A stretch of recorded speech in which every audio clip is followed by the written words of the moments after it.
अस्सलाम वालेकुम students, welcome to my YouTube channel LWR।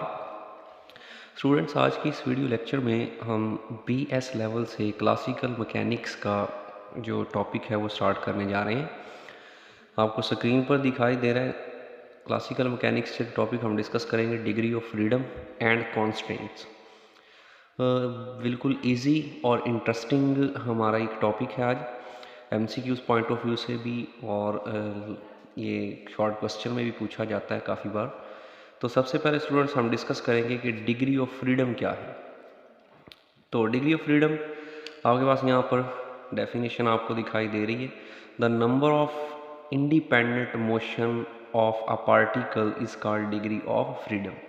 कि स्टूडेंट्स हमारे पास एक पार्टिकल है, अगर मैं कहता हूँ स्पेस में मेरे पास एक ये पार्टिकल है जिसे हम कोई नाम दे देते हैं P पार्टिकल का, PQ कोई भी हम नाम दे देते हैं पार्टिकल का।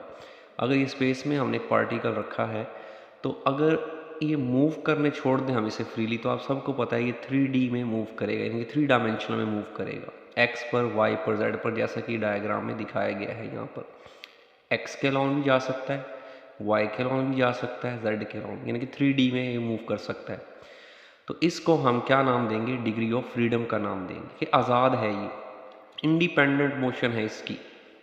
यहाँ पर लिखा भी है particle has 3 degree of freedom because a particle in space move in 3D, यानी 3 डायमेंशनल में वो मूव कर सकता है अगर हम उसे स्पेस में कंसिडर कर रहे हैं। तो इसे हम नाम देंगे डिग्री ऑफ फ्रीडम। स्टूडेंट्स, बहुत सी इसकी एग्जांपल्स है रियल लाइफ से। अगर हम बर्ड्स वगैरह, परिंदे वगैरह को हम देखें तो वो भी आप लोगों ने देखा इधर उधर उड़ते फिरते हैं। Gas molecule in a cylinder अगर हम देखें तो वो भी रैंडमली इधर उधर मूव करता है, इसे हम नाम देते हैं डिग्री ऑफ फ्रीडम का। इसी स्टूडेंट्स आगे ये आप MCQ में ही पूछ सकते हैं कि एक पार्टिकल की मैक्सिमम डिग्री ऑफ फ्रीडम कितनी होती है, तो 3D आपने याद रखना है। नेक्स्ट स्टूडेंट्स, हमारा जो टॉपिक है मेन आज का वो है कॉन्स्ट्रेंट। कॉन्स्ट्रेंट के बारे में हम डिस्कस करेंगे। अगर हम देखें कॉन्स्ट्रेंट को डिस्कस करने से पहले डिग्री ऑफ फ्रीडम का डिस्कस करना बड़ा ज़रूरी था, इम्पॉर्टेंट था, बिकॉज आपको डिग्री ऑफ फ्रीडम का पता होगा तो कॉन्स्ट्रेंट के बारे में बता सकेंगे आप। स्टूडेंट्स, अभी हमने बात की है कि डिग्री ऑफ फ्रीडम क्या है। एक पार्टिकल है इंडिपेंडेंटली यानी आज़ाद तौर पर इधर उधर मूव कर सकता है 3D में। अगर तो हम उस 3D में जो पार्टिकल मूव कर रहा है उसको रिस्ट्रिक्ट कर दें, उसको बाउंड कर दें कि वो 3D में मूव नहीं कर सकता, वो जस्ट या तो अब X एक्सिस पे मूव कर सकता है, या वो जस्ट Y एक्सिस पे मूव कर सकता है, या वो जस्ट Z एक्सिस पर मूव कर सकता है। यानी कि अगर हम उसे बाउंड कर दें एक एक्सिस पर या उसकी कोई फिक्स कर दें, जैसे हम लेते हैं कोई हमारे पास रेक्टेंगल है, लेंथ या ब्रेड्थ उसकी जो है उसके अलॉन पार्टिकल को हम फिक्स कर दें तो वो कांस्टेंट बन जाता है स्टूडेंट्स। तो यही इसकी डेफिनेशन है, the limitation on the motion of the system called constant. यानी कि एक सिस्टम है, एक पार्टिकल है, उसकी मोशन पर हम लिमिट लगा दें, कोई पाबंदी लगा दें कि भाई वो आज़ाद मूव नहीं कर सकता। लाइक जैसे मैं कहता हूँ एक इंसेक्ट है, एक कीड़ा वगैरह, ये कोई वॉल यानी दीवार पर Y एक्सिस पर मूव करता जा रहा है, ठीक है।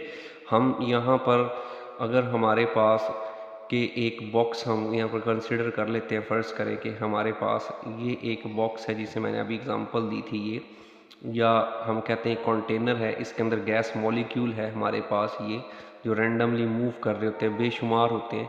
इनमें से एक गैस मॉलिक्यूल हम पकड़े और उसकी मोशन हम बोल दें कि वो जस्ट अलॉन X एक्सिस पर मूव कर रहा है। तो इस तरह की मोशन को हम क्या नाम देंगे? कॉन्स्टेंट का नेम देंगे।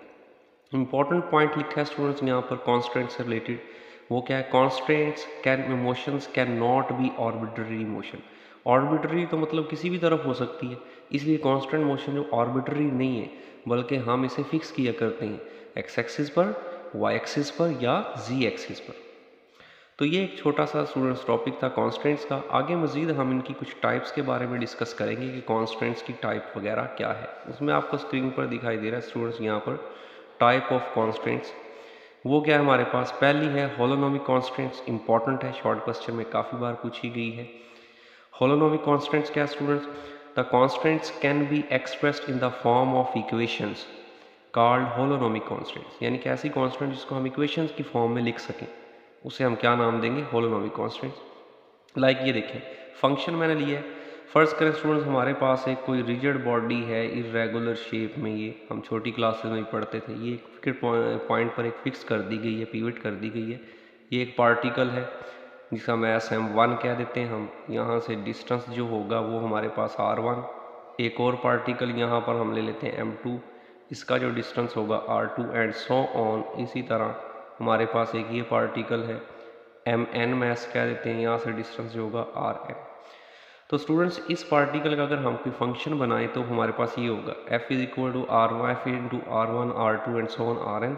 टाइम डिपेंडेंट, टाइम का मतलब ये टाइम पर डिपेंड कर रही है, इक्वल टू k, कोई कांस्टेंट है, जीरो भी हो सकता है, कोई भी कांस्टेंट वैल्यू भी हो सकती है। यह स्टूडेंट हमारे पास एक सर्कल वाली एग्जांपल भी है। मैं कहता हूँ एक पार्टिकल है p, एक सर्कुलर पाथ में मूव करे। ये देखें ज़रा, बाउंड कर दिया हमने सर्कुलर पाथ से, ये सर्कल से बाहर नहीं जा सकता। तो ये इसका सेंटर है, सेंटर से इस पॉइंट p तक, जिस पॉइंट p की लोकेशन को या पोजीशन को शो कर रहा है वो r यानी पोजीशन वेक्टर जिसे नाम देंगे, रेडियस रिप्रेजेंट कर रहा है यहाँ पर। तो इक्वेशन ऑफ सर्कल बनाने के लिए हम ये जानते हैं x² + y² is equal to r²। तो हमें अभी ये बात की है कि पॉइंट P की पोजीशन को रेडियस रिप्रेजेंट कर रहा है, तो हम यहाँ पर कह सकते हैं क्या, r is equal to P के। तो स्टूडेंट्स हमारे पास इक्वेशन क्या बन जाएगी फिर, x² + y² equal to p², यानी कि इस r² की जगह हम p² भी रखते हैं, और ये इक्वेशंस की फॉर्म में हमने यहाँ पर इसे राइट कर दिया है।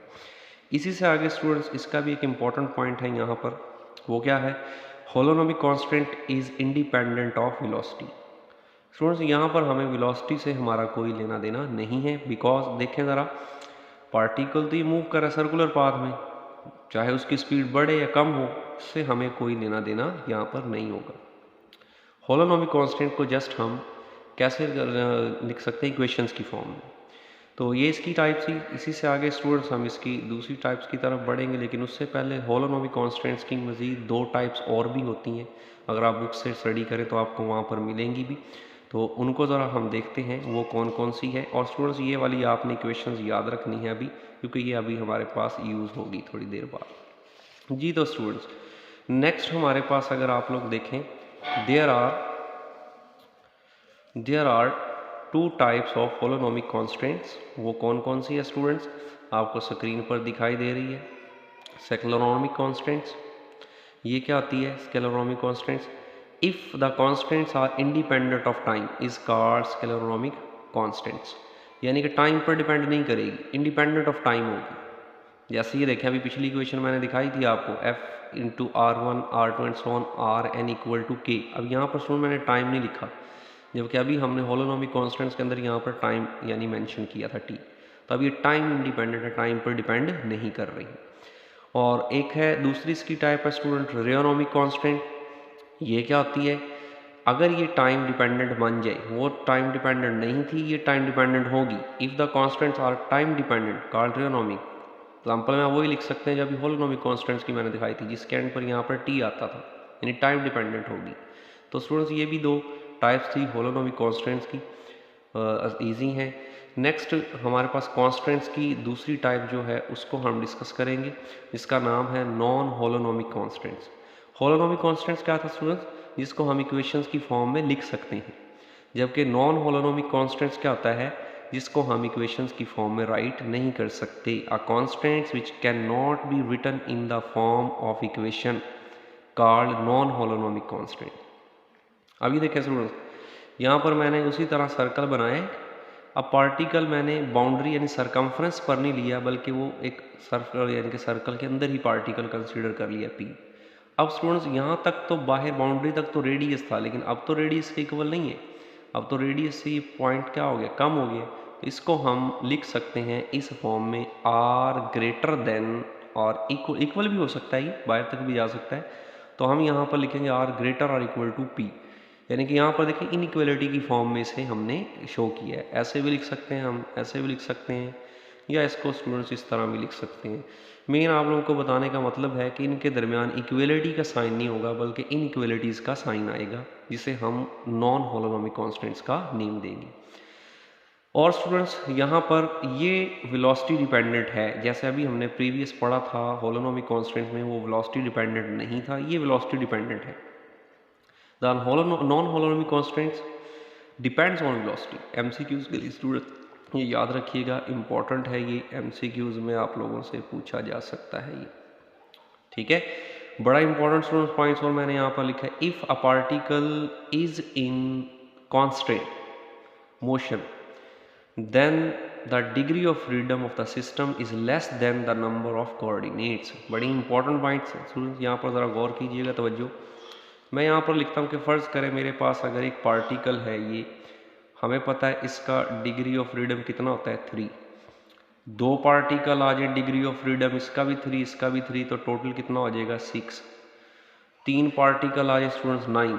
अगर n पार्टिकल्स आपके पास आ जाए तो याद रखिएगा उसका डिग्री ऑफ फ्रीडम होगा 3n। अगर आपके पास n पार्टिकल आ जाए तो उसका डिग्री ऑफ फ्रीडम क्या होगा 3n।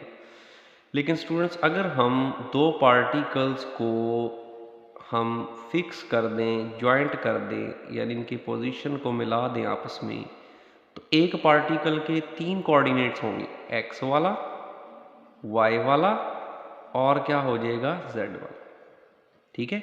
अब क्या कहता था, if a particle is in constant motion, यानी कि देखिए हमने बाउंड कर दिया इन दोनों पार्टिकल को, कांस्टेंट इसी को कहते हैं ना, बाउंड कर देना, बाउंड कर दिए।